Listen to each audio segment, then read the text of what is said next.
Yeah, Damian Lillard back to Portland on a 3-year, $42 million contract. He becomes only the second player now with LeBron James to have a no trade clause in his contract.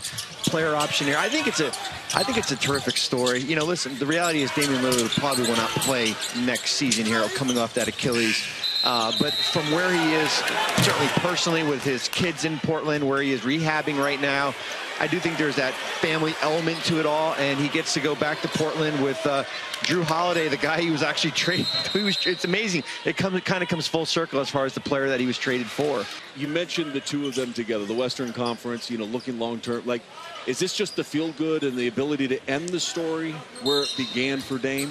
Or do you think when you look at the components now with the Jrue Holiday, with the Dame Lillard, and some of the younger components they've been able to draft, that the Trailblazers are in a situation where they're going to try to fight for a play-in potentially in the Western Conference? Yeah, I don't think you go out and do the Jrue Holiday trade without thinking you have a chance to compete for at least a play-in spot here, considering where Holiday is at age.